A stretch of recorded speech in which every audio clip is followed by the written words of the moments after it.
Welcome back. We're live, pal. If you've been sick of seeing only Andrew and myself on this show, you will be delighted to know that we do have a guest today. Andrew, you had this person on Wrestling Observer Live recently. His name is Joe Pearl, and he does some stuff. He does some shows, the Fightful Impact post show. He also does the Overbook show. So, Joe Pearl, what's up, man? How you guys doing? It's good to see you. Thanks for having me. Listen, I have a bias. I personally adore Joel. You have no idea how much I like Joel. Stop. We met.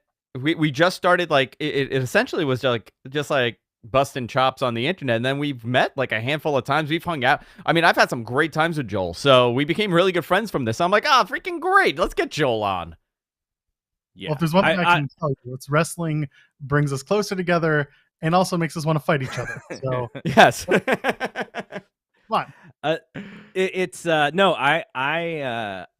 asked Andrew because Andrew's a little bit more in the mix than I am when it comes to other people who do this. And I said, hey, I would love to bring on a few more people in 2023.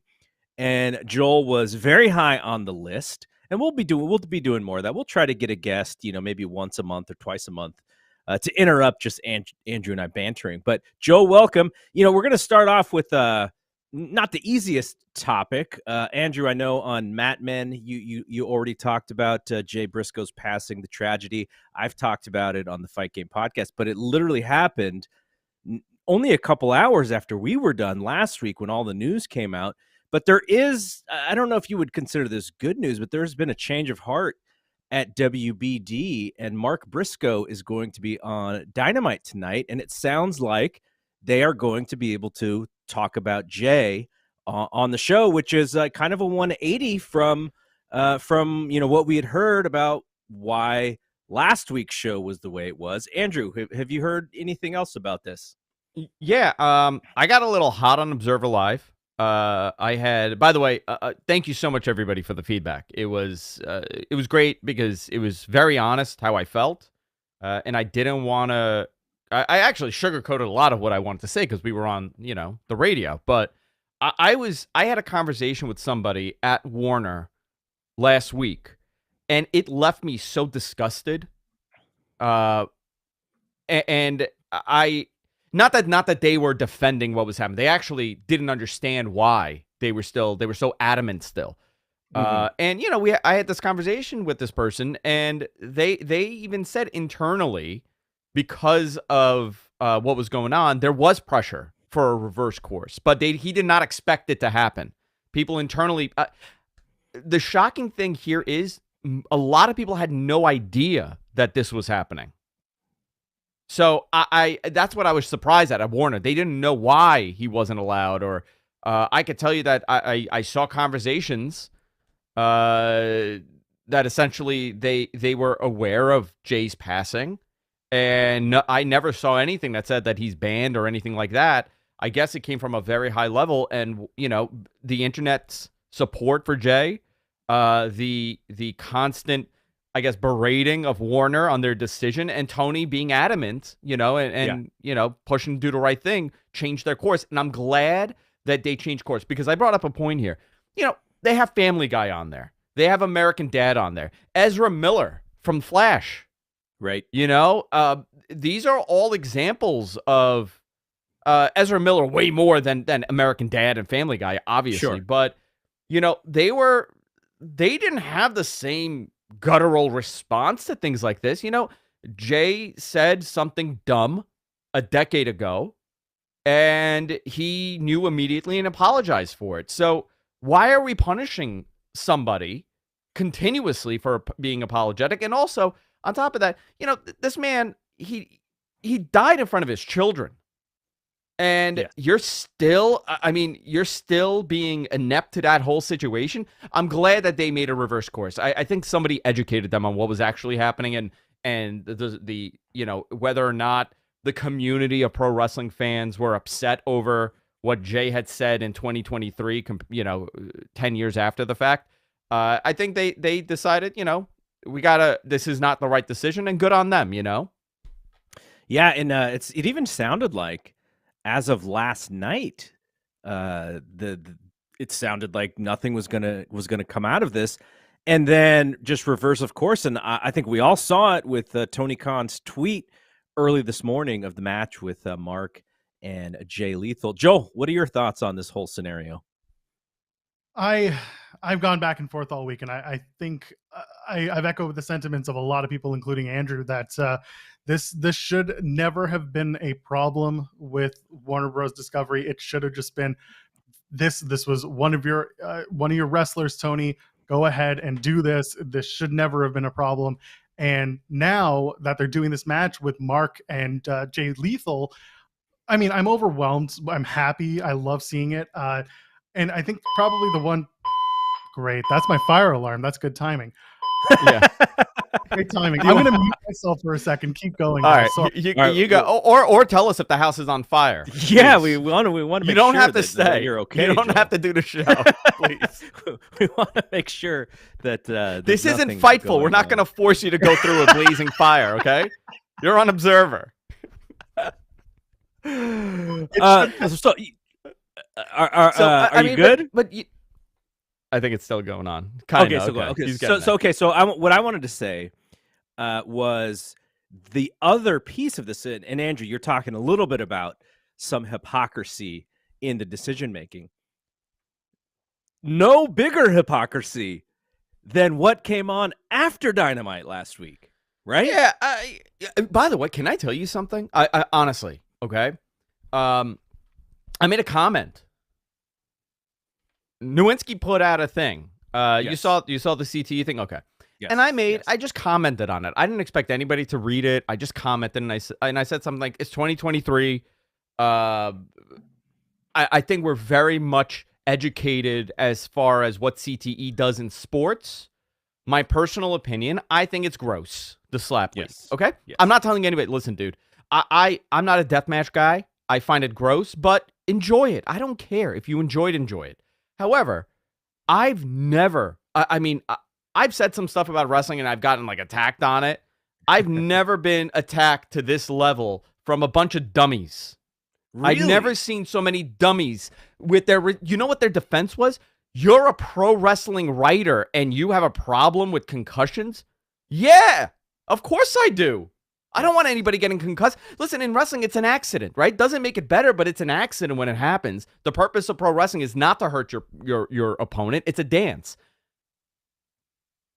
However, you're standing there unprotected, getting hit as hard as possible. Listen, I have a series of concussions, okay? From all the sports that I've played. I've had I could count for at least 4 concussions. Mm-hmm. It's terrible, okay? Especially if it's a bad one, it's really bad. Do you know how much they're paying these guys to do this? I saw the note where somebody said that they were offered to join, but it was only for $2,000 to show and $2,000 to win. I don't have the exact, but I heard it's only like a few grand. Mm-hmm. So for a few $1,000s, let's say it's $2,000, you're going to stand there with your hands to your side and say, okay, concuss me. Concuss me until I possibly pass out and fall and crack my head. Like, okay, that's what we're putting on following AEW. I don't think they even knew what the hell the fight that slap fighting thing is. I think they just did it because they thought it's Dana. He has the mic. Yeah, it's a bet on Dana White more than it's a bet on Dana White. But man, terrible timing to take that bet on Dana White with a slap league.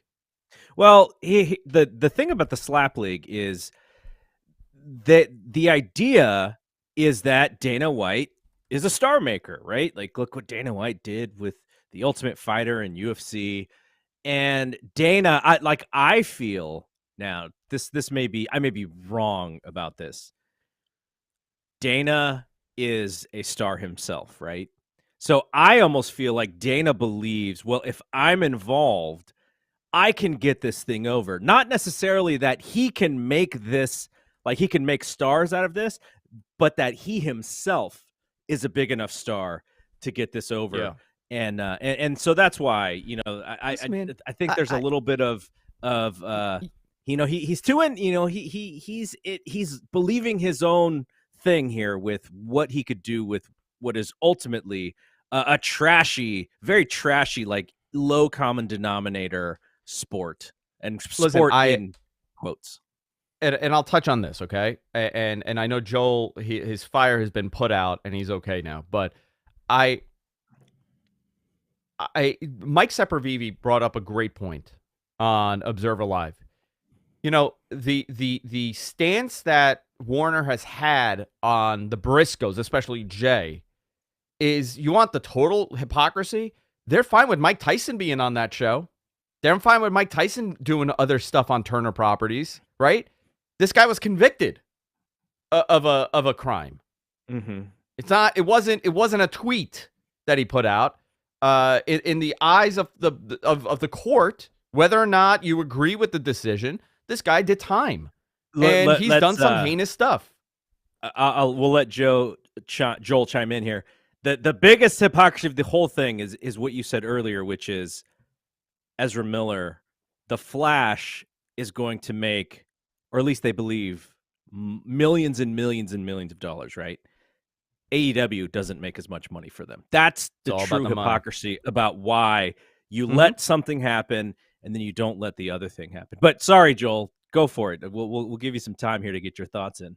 No, it's fine. That's this is par for the course. You move into a new place, suddenly the alarm goes off every time you want to do something on the air. Whatever, it's fine.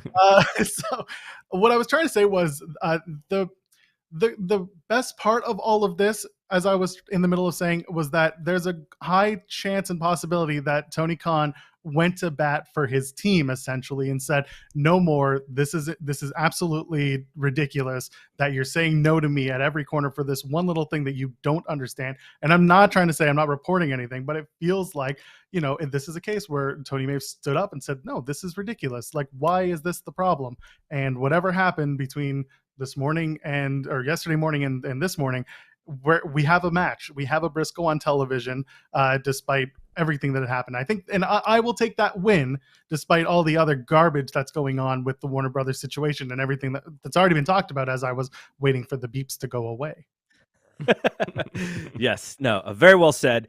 Okay, so Dynamite now. Last week we had the show, which was only one day after everything that happened. So I think the show was good, but I think wrestling fans were definitely down watching it. Now I think I'm going to guess that tomorrow we're going to get sort of the proper respect paid for Jay. I don't know if it's going to be fully a Jay show. They still have their storylines to get through, but that I think kind of what Joel said, what Tony Khan does well is he thinks like a wrestling fan. What does the Jay Briscoe fan want? What does the ROH fan want? What does the pro wrestling fan want? That's what I am trying to do. And kudos to him if he was able to pull this off in that way. And, I think wrestling fans will be happy. And this is where you gain the trust, right? Like you feel like Tony Khan is the voice of you, and you gain that little bit of trust even more for the product. So this is a really good thing, and I'm happy to see it. Andrew, do you sense that? Now, I don't want this to be a negative question, but as we know, ROH is much smaller, or was much smaller than AEW, like peak for peak, right? Jay Briscoe is a giant star to us, but I do wonder if the broader AEW fan base sees him in that same way as we would. I can tell you that the broader pro wrestling fan base, really, they're not really connected to knowing who Jay Briscoe is. I think the AEW fan base knows of him way more, obviously.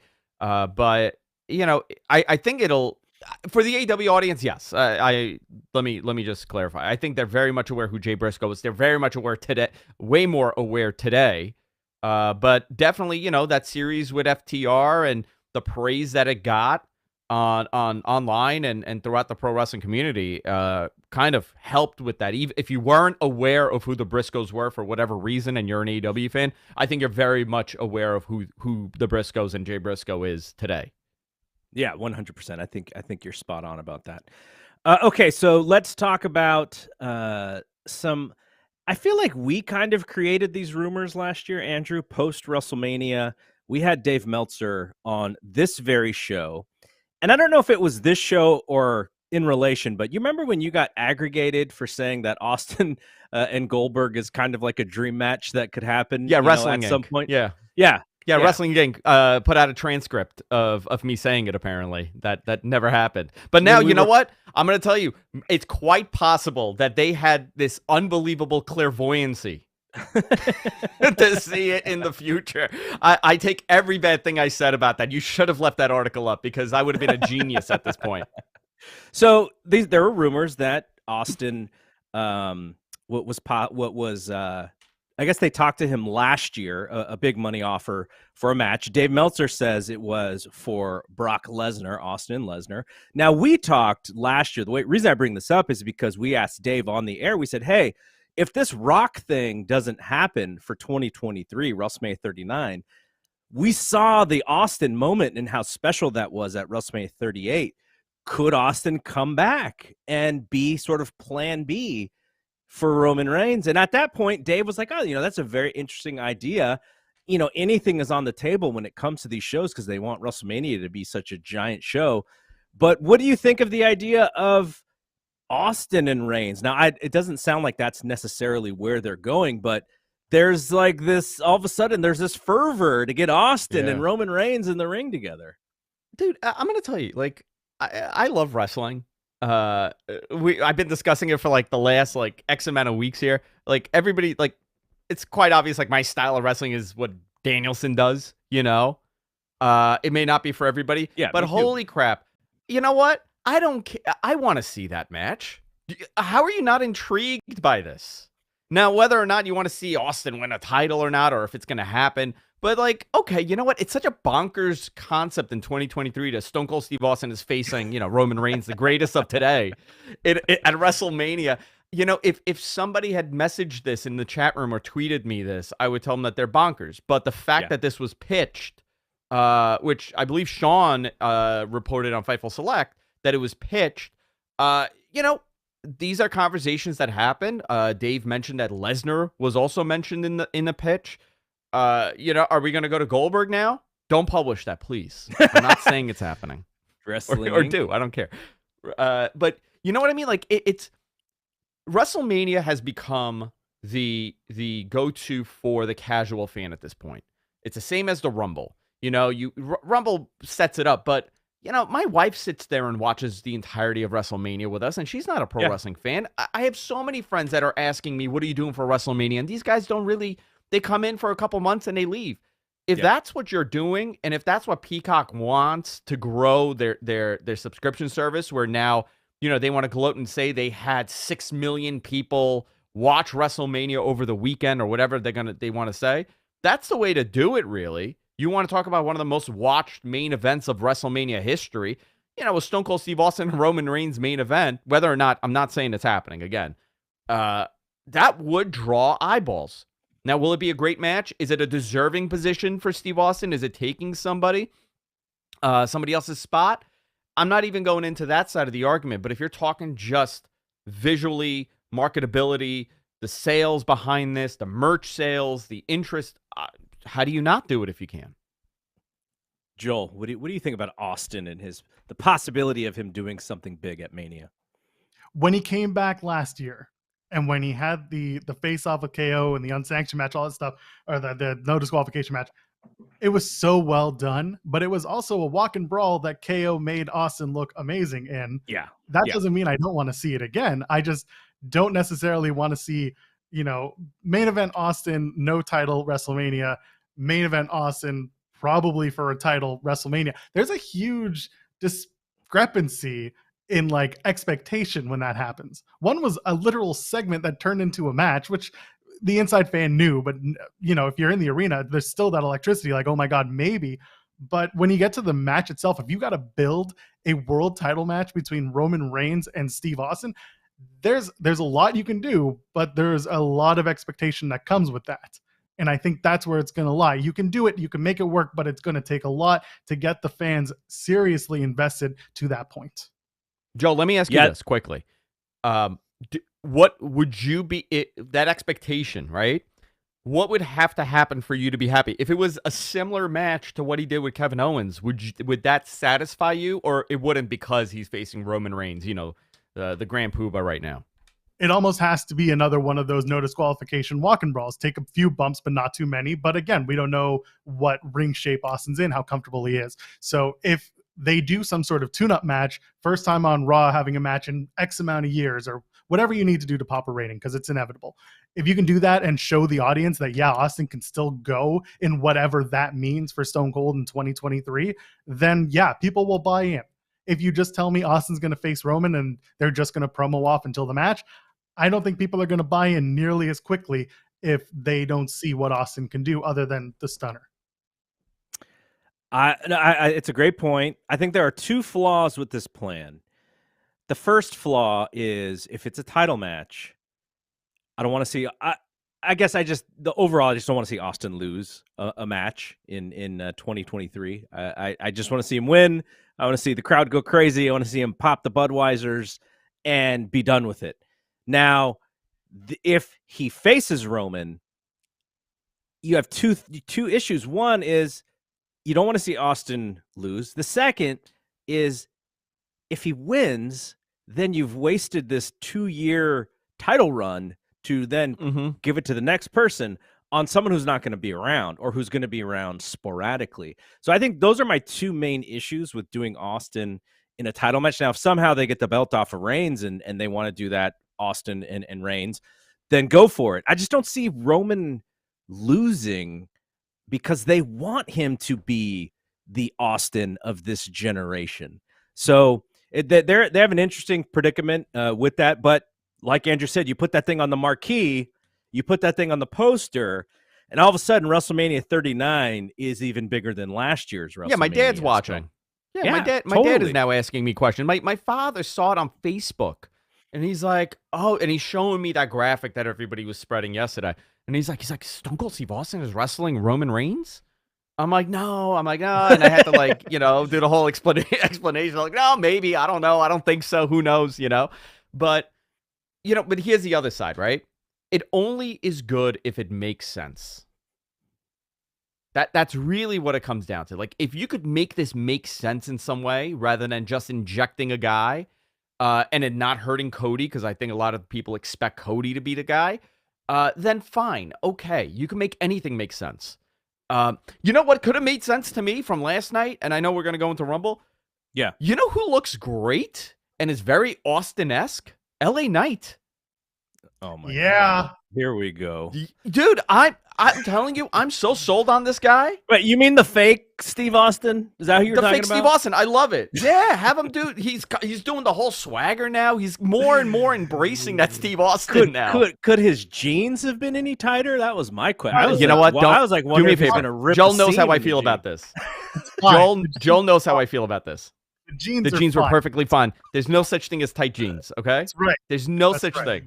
Do you want to see mine right now? Look how tight these things are. They're painted on me. Stand up. Let's see. Stand up. No, you gotta stand up. Look at this. Yeah, I can do it. Okay. So I have a scenario in which I think it could work, but it would have to be. They would have to sort of culminate Montreal as like an end point for Roman. And then he comes out on Raw the next night and he's like, not only am I head of the table, but I'm the biggest WWE star of all time. And I don't even have to work WrestleMania. Like, you could literally do something as simple as that. And then glass breaks and Austin comes out and they start the back and forth. It could be as simple as that. But again, the finishes and all that stuff. So I guess the next question I have for both of you, and Joel, we'll let you go first here. What would be a good match for Austin? And let's say Reigns is off the table. Let's say they figured out Reigns, whether it's going to be Cody or Sammy, or sounds less and less like it's going to be Dwayne, but who knows? Maybe they're trying to keep that under the tightest of lips there. Who could Austin do something similar with, like he did with Owens last year on this current roster that you think would be a good fit? Oh, this is such a bad idea. Baron Corbin. Barry Corbin from last night. Yeah. Barry?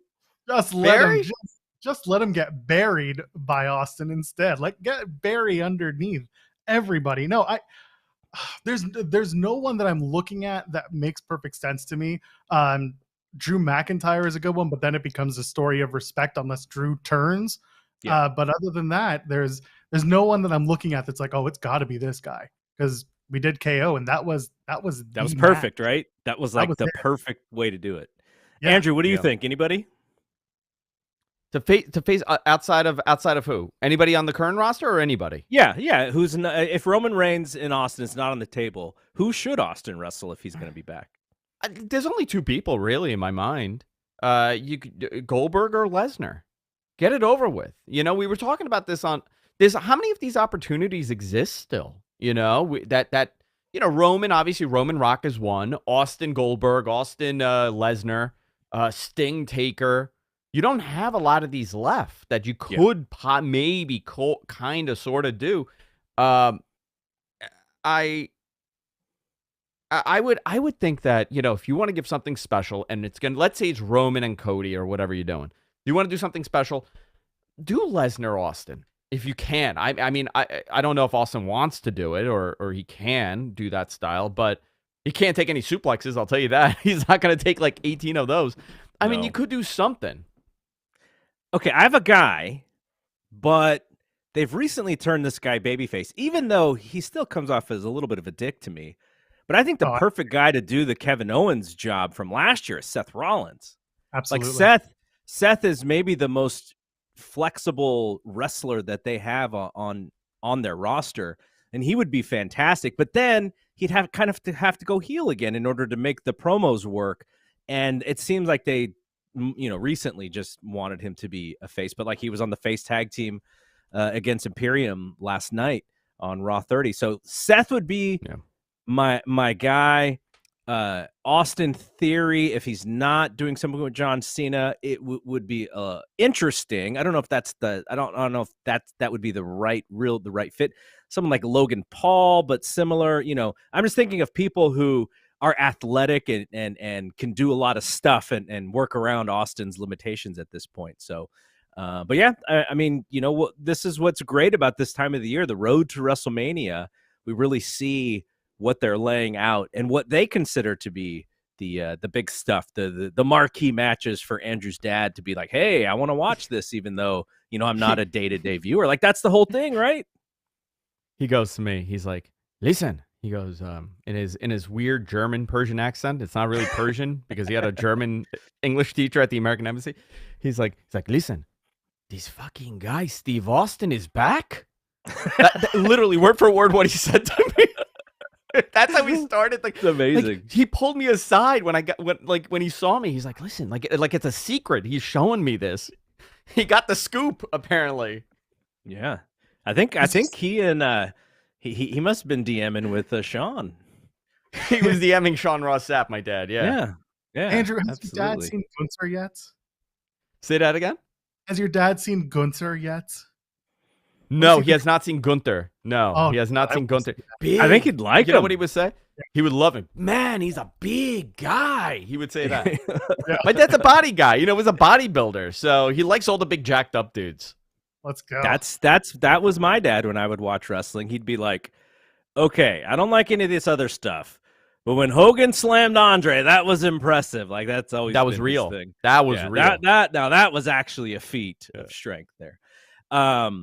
All right, let's talk a little bit about Raw 30 before we do preview the Royal Rumble. It's really hard to preview the Royal Rumble because there's so few guys announced for this match. Like, come on, Triple H. You have to do the Vince thing here for the build to this Royal Rumble? Or maybe it is the Vince thing still. It is the Vince thing. All right, so what'd you guys think of Raw 30? They spent that whole first hour with no commercials. We had the long Bloodline segment, which I thought was still really good, especially if you needed sort of a recap from, you know, the last several months, maybe if you hadn't been watching week to week on SmackDown.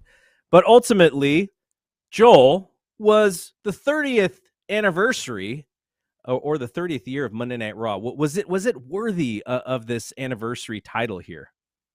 So I go back to 2018. I go back to Raw 25. Remember what that was like? Remember how everyone felt about that? It was Oh my the God, go that home was show bad. to the Rumble that year. Exactly. WWE keeps painting themselves into this really obnoxious corner where, hey, Monday Night Football's over this week. So what are we going to do? We're going to do the big Raw episode, whether it's old school Raw or if it's the 25th anniversary or the 30th anniversary. That's what this week was. So going into it, my expectations were already like, oh, it's the lead into the Royal Rumble and it's the first Raw without Monday Night Football. So it's going to be big, but it's not going to be too big. The show itself was fine. That first hour was probably the best hour of TV they've put on in a long time, and that is largely because of what they did with the Bloodline segment. That was fantastic all around. Like I can't say a bad thing about it for the most part. That being said, the rest of the show was, as Billy Kidman once said, it felt like a Raw. That was my feedback, which was sorry. because I was texting some friends after the Bloodline segment, and I think I went about not quite halfway, but almost halfway, and I sent a note to some friends going like, "Oh, this is kind of fun. I like this. Like it's all the greatest hits. Like they're just doing the same stuff, but it felt fun." But then that second half of the show, man, that thing meandered like every other Raw that we've ever seen for sure. Andrew, Yeah, but you know what did it meander? The ratings. Yeah, the rating, of course. 2.34 million. Well, we got the key demo a 0.70 key demo. Football. That's right. Well, and the key is going to be the second and third hour, right? Because when you do the no commercials gimmick, then you have to pack in the rest of the 2 hours with all your commercials for that you missed in the first hour too. And that's probably why I was like, oh, this is just like every other Raw. So I think that second and third hour is going to be probably the most important metric when it comes to that rating. Because 0.7, they did a giant number, great for them. But we'll see the viewing pattern, because I can't imagine people were so fired up for the Bloodline, and then we're as equally fired up for Bobby Lashley and Austin Theory, even though your best friend Brock Lesnar came back. So that was, I hope some people stayed, because maybe they think that would be a big deal. But do you have a favorite Garrett, of? Go ahead. I think this was the most watched Raw since February of 2020. It's great. Yeah, it's fantastic. And hopefully it'll draw more people to the Royal Rumble, right? That theoretically that's what they're hoping. And I would love to see them, get a lot of eyeballs for this show. But did you guys have like a favorite moment? Was there any outside of the Bloodline thing was really good, but any of like the old stuff that you popped for that you thought was kind of cute, Joel? Dude, Kurt Angle with DX absolutely stole the show. What the hell was that? Kurt seems to find himself in everyone else's stable, so why not put him in DX? Right? For him to be like, I always wanted to be in DX. And the Billy Gunn replacement. Billy Angle. Yeah, they didn't even they didn't even acknowledge. Like he first of all, I was watching it, and I took an edible at the start of Raw, and by the time that segment's kicking in, I'm trying to understand who the hell's out there. I'm like, that can't be Billy Gunn. I'm like, did X-Pac shave his head and his beard? Like, I honestly, that's what I thought it was. And I'm like, who is this guy? And I'm like, oh my God, it's Kurt Angle. Is he lost? I love that he's wearing multiple shirts underneath, right? He comes out in the Angle shirt, takes off his DX shirt, and he's got the ref shirt underneath, and he's trying so hard to like keep it tucked into his pants so that he doesn't give away what he's doing. It was a fun segment, but on top of it, I think what people really liked is that they didn't make any of the current stars look like jerks. They didn't make them look like losers. That's what made it an anti-DX segment for me, is because Triple H goes to stand up to Gunther and he's like, I'm retired. Like, and same thing, Shawn, same thing, and because the original DX was all about burying whoever they were in the segment with and making them look like lesser stars. Like, that's literally what it was. So yeah, this was pretty funny. I dug it. Though, when I was watching all those guys, I was like, yeah, Triple H, obviously we know he's got the health injury, or the health issue. Shawn, we know Shawn, what he thinks about wrestling. Road Dogg is probably not in the greatest shape to wrestle. Throw X-Pac in the Royal Rumble, man. That dude looks great. He looks amazing. Yep. He wants Let's it. see some X-Pac. What do You you think, can't tell Andrew? me he doesn't want it. Dude, I'm shocked that we haven't seen X-Pac do something. And I think I don't know if it was on this show, but I was like, I think last week we were talking about X-Pac. He's one of those guys that could still do something. Yeah. And, I watched that match he had with Sammy in Chikara, right? He had that match with Sammy? With You're talking about Generico. Yeah. 2012 or 11, whatever it yeah. was. My God, this guy was going at that time. And it's a shame. I don't know if it was his personal problems or what, but we could have seen something from him in the 2010s, and it would have been fantastic. That he was so talented. Yeah, what do we got to sign? Is there something we can sign to get X-Pac in the Royal Rumble? Like, let's do it. That would be fun. That'd be a lot of fun. Yeah, but here's the bad part. He doesn't come out. He doesn't come out to DX. He comes out to his the X Factor theme. Yes. Yeah, that's what he comes out to. No, that's great. Yeah, he comes out to his terrible stable with Just Incredible. And let's go. And Kane can come out with him. And who was the other Tori? What was her name? Remember, he was Kane. Jackie Gata? No. It was remember the woman in the beginning. They introduced her by being sort of like the Sable Stalker, and then that was Tori. That was Tori. Terry Power was her wrestling name from like the late 80s. So I guess they just called her Tori. Terry Poach is, I believe, her real name, right? Yeah. All right. For enough about WWF from 1998. Okay, so I will say that the one thing, in addition to the DX thing, that cracked me up was, and this shouldn't have been so entertaining to me, but The Godfather, just not knowing who Baron Corbin was, like, really made me smile. They're doing the poker game, and finally Baron Corbin had to flash some cash in order for The Godfather and Ron Simmons to say he could play in the poker game. Now, the thing I didn't like is they tried to make it too cute, and they walk through the door, and it's like a fake door, and it's like a prop door. Like, I didn't like that part. I was like, now you're telling me like this is just a giant joke. But I thought that was kind of cool. Now the other segments with DiBiase and IRS, wasn't that a throwback to the APA? Yeah, the APA. Yeah. It was also back in the day. If anyone ever went around the door, both members of the APA would give them shit and just be like, "No, do not disrespect this place." Yeah. I didn't like that part about the APA either, because if I remember correctly, like the original stuff was actually, they did have an actual room, but then they just made it a part of like being a part of the set or something later. But yeah, you're right. You're 100% right. But that stuff was pretty fun. I wish they would have showcased a little bit. I think we got to see Medusa. She was at the table. DDP was at the table. I wish they would have had, been able to showcase a few more of the older talent. And I guess, Andrew, the Bellas were like, nope, we're not doing this show. Like, what happened there? I don't know what happened there. They posted it sounds like they were there, right? Like they were there and they just decided not to do anything. Yeah, that's so weird. And they were, I don't know. I know that they went back to the hotel and made that video where they were disappointed in WWE cutting out Sasha from, I guess, like a women's Sasha, package or whatever, and Paige too, Saraya. And Paige, yeah. So weird stuff. Hey, by the way, the first hour, the first hour, 2.635, and the demo was a 0.880. Last week, the first hour did 1.5 million. So they did over 1 million viewers more for hour one. That's unbelievable. That's actually very impressive. Yeah, there was also a football game that had like 30 million viewers or something that was not there. Yeah. So they last year was a 1.8. Okay. Yeah, no, that's a successful number.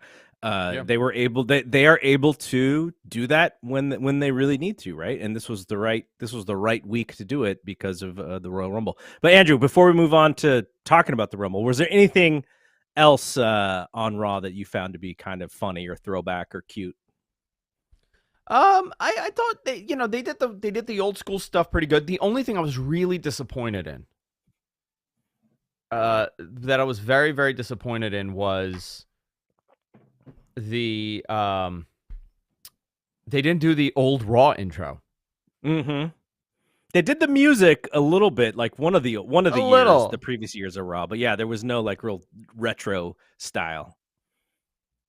The video packages that they were doing had different Raw themes. The old Raw. I wanted them to start off with the old Raw, like the old Attitude Era Raw. That's all I wanted, and I didn't get it. So I hated it all. It was a terrible show. Well, no one wants to talk about the American Badass showing up. Oh my God! You know, I'm not a fan of the American Badass. I never that pay-per-view when he came back as the American Badass, I was nothing but disappointed, and I hated that entire. I know people love it, and I get it. Like Rich loves American Badass Taker.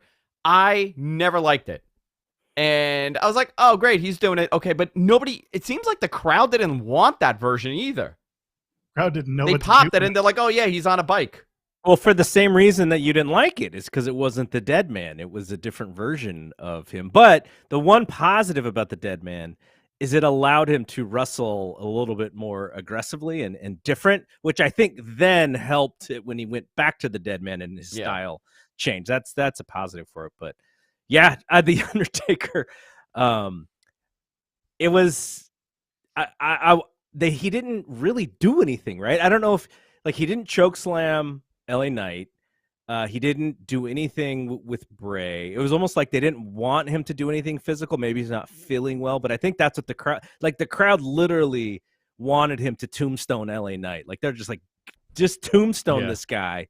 We want to see that. And they didn't do that. So that was kind of a little weird. And then him whispering whatever he did in Bray Wyatt's ear at the end was, I guess it was interesting. I mean, I don't know. I think the Bray Wyatt thing is kind of over. For a lot of fans. We'll see what they can do this weekend, but let's move on to Royal Rumble.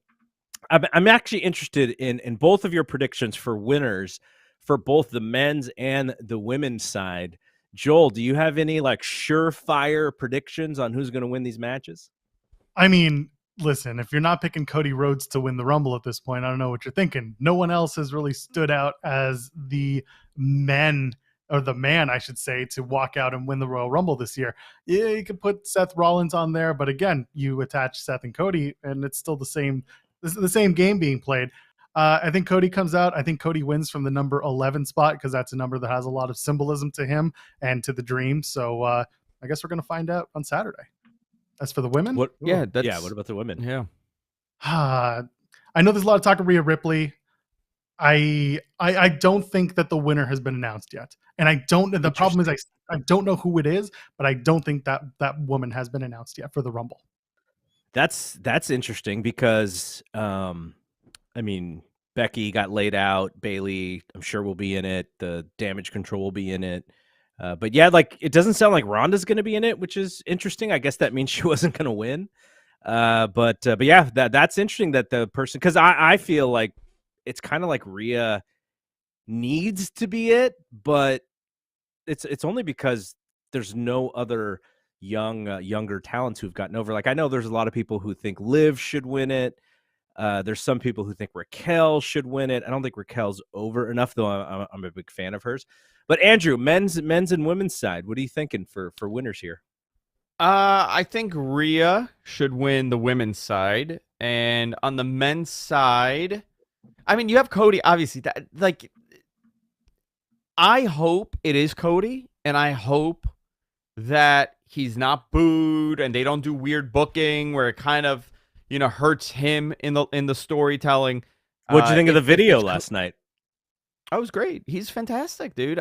Is that a video to get you fired up for him, or is that a video to where fans were like, "Oh gosh, we're tired of these Cody videos"? I'm a little tired of the Cody videos, but I think for Cody, it's listen, that crowd could go either way, right? Something could happen. Someone could be eliminated. They have to be very careful how they position this. Also, who's number 30, right? Who's that big surprise? Who's the final four? A lot of that is going to play in. I'm thinking it's going to be Seth and him. And, I don't know who else you could put in. Maybe Gunther. I don't even know who's coming. Yeah. Well, we don't know. Where's Matt Riddle? Is he coming back? My money's on Riddle back of the Rumble. Riddle coming back is how's How's Orton doing? Is Cena going to be in the Rumble? I mean, there's so many things that they could do here. I don't know. And I hope it works out for Cody. Or the other thing, there's 15 people they haven't announced, right? Is there anybody else that could be in that position? I mean, Drew McIntyre, you know? What about if they bring back the adult actor from Young Rock and he just pretends he's the Rock? Oh my so God. Dwayne only has to come back for WrestleMania. He doesn't have to be in the Rumble. He wins the Royal Rumble, and then Dwayne gets his match at WrestleMania. I think that's sweet. We never said it was Dwayne. We said The Rock. And the name on the contract says McMahon. the name on the. Okay, do we get a Shane sighting here? You know, Shane kind of screwed up last year's Rumble. I hope Shane comes and wins. Yeah. Shane throws out Brock Lesnar to win the match I'm gonna get and Cody at the same time.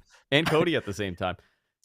So I think they've misplayed their hand here with Cody, because I think if I'm reading the fans correctly, and Dave and Brian talked about this a little bit last night, I think the fans want Sammy to win this match. And so if Cody is in this match and we get to number 30 and Sammy doesn't come out as number 30, the fans may react poorly to this scenario. But if Cody was a surprise, if he was a surprise in this match, like we didn't know he was coming back, I think the fans would be fine with him winning. But I'm a little bit worried about the anti-Cody reaction if Sammy is not involved big time here.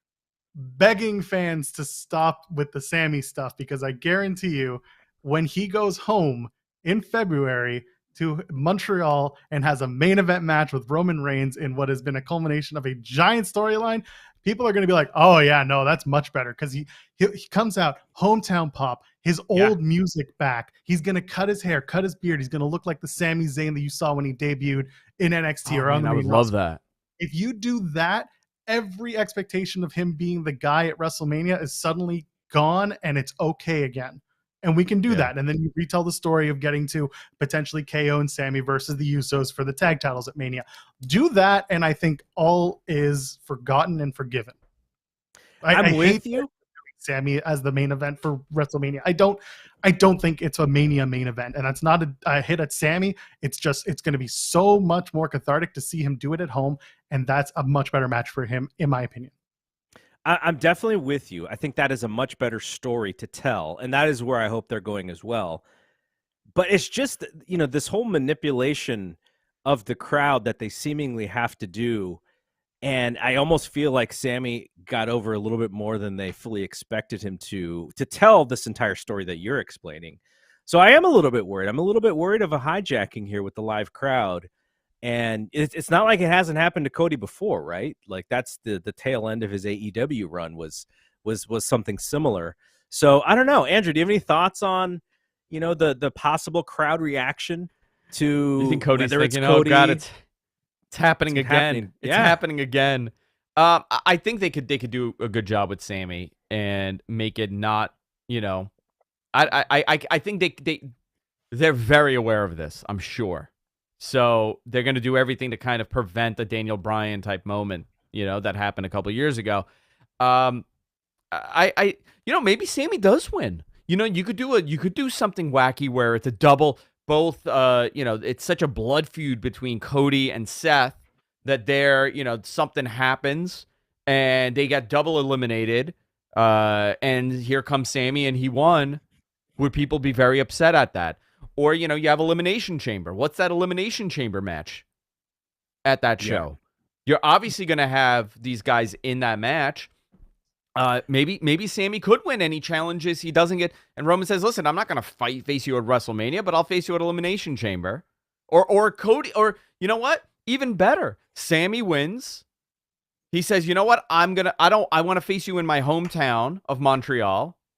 They have that blockbuster match. You still have Cody win the Elimination Chamber, and you're good. You could do that. But then he's a dumb babyface for losing, though, to Roman. Okay, he's a dumb babyface for losing, but they always are in WWE. So Adam Pearce seems to love doing this thing lately, where if there's a title match or something going on, he's suddenly going to insert himself into it, like last night, where if the Usos couldn't continue competing, then they're going to forfeit the match and therefore lose their titles.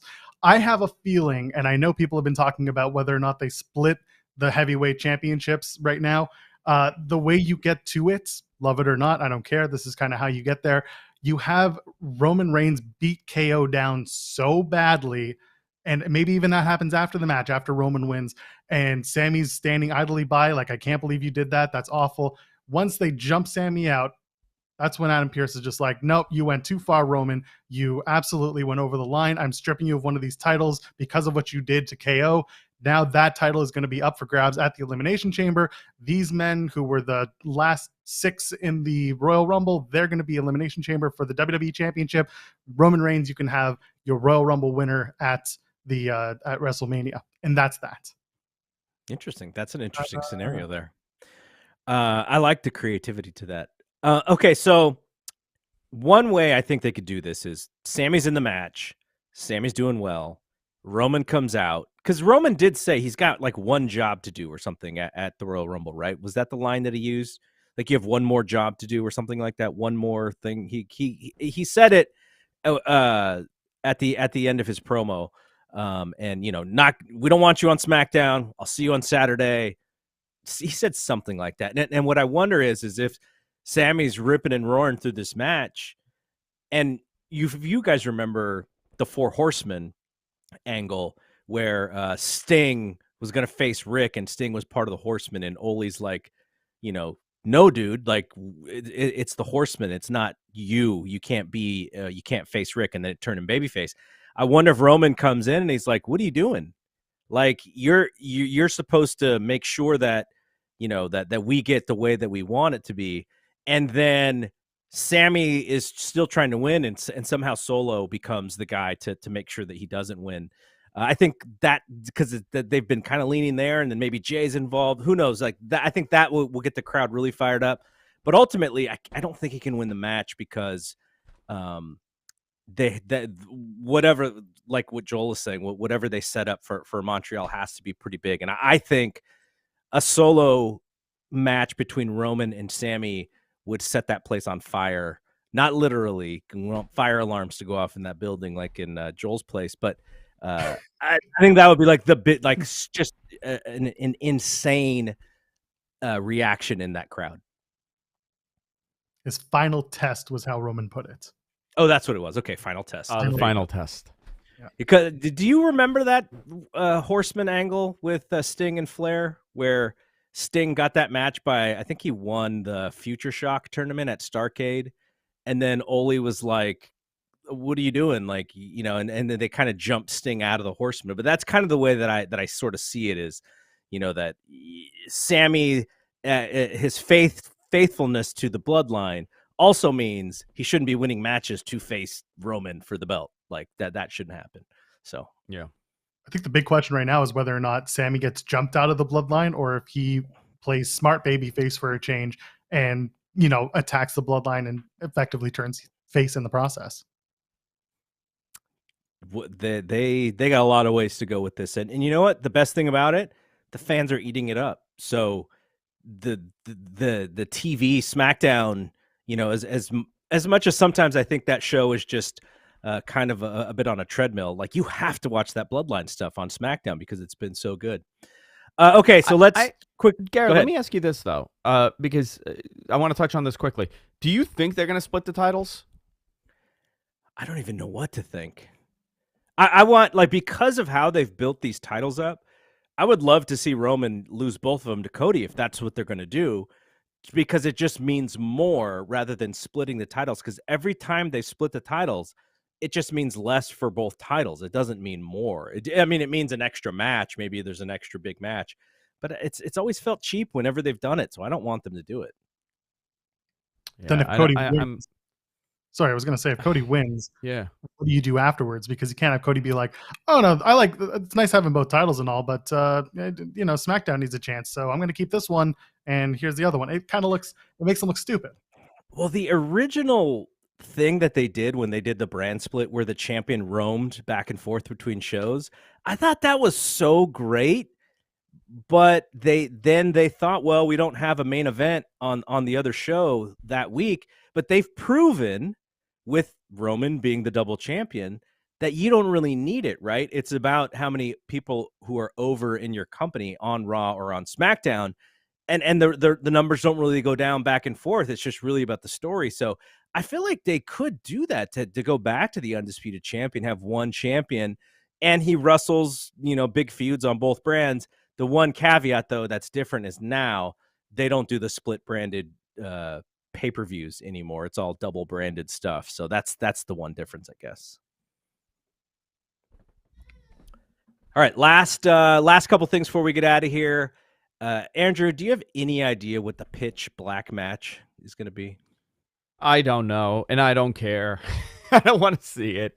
I hate these corporate sponsored matches because they're never great. Maybe they'll lead to something. I'm kind of over the Bray stuff at this point. I think it's getting weird. Yeah. Because it's just continuing. It's not leading to anything. We're not seeing anything done. Why did Uncle Howdy attack Bray? Right? Alexa Bliss, what's going on? Why is she being possessed by this whatever it is? I'm hoping that this kind of cultivates and we get an answer at this point, right? Yeah. Could it be a blindfold match, which is one of the worst types of matches you could ever have? Joel, do you have any thoughts on what the pitch black match could be? All right, so on SmackDown, they were like, we don't know what this match is, but we do know the rules. So I'm sitting there like, so you do know what the match is? Because clearly you told us what happens and how someone wins it. That's one. Number two, I've said this on a couple of shows over on Fightful Overbooked. The idea being you take a 2-liter bottle of Mountain Dew Pitch Black, you tie it to your hands, Edward 40 hand style. You get 2 of those bottles. You got to chug one bottle, and then your opponent gets to kick you in the stomach. And if you don't puke up the entirety of that bottle, then you do it with the reverse, right? Your opponent does it. And you just do it back and forth until somebody just cues the liquid. You know what? And that's Pitch Black. That makes more sense than what I've heard with it being a just fluorescent lighting around the ring and it being dark. But if they bring back the red lights for this match? No, the whole point is I'm done. Then it's the Mountain Dew Code Red match. Yeah, there you go. Pitch Black, they could do fluorescent lighting. They could be like a cam girl, The have pitch fluorescent black lights everywhere. The pitch black. Joel knows about that. Is it a cola color or is it a purple color? Like, what is the actual color of the soda? I think it's like purplish, right? Yeah, I think it's purplish. So maybe we do get the purple lights instead of the red lights, and maybe that's the pitch black match. God, the Undertaker was here after all. Andrew mentioned Bianca Belair versus Alexa Bliss. I have zero interest in this match. And then we get the world title Reigns and Owens. I think more people are interested. I think the match will be good, but it's also what's the story here. So I'm excited. Andrew and I are going to be live on this very YouTube channel after the Royal Rumble. We will create the show and we'll put it in our Twitter so you will know when we go live. But generally, right after Rumble is done, I'm going to race home from Big Dave Meltzer's house. Andrew's going to jump on and then I'll join in and we'll go live talking about the Royal Rumble.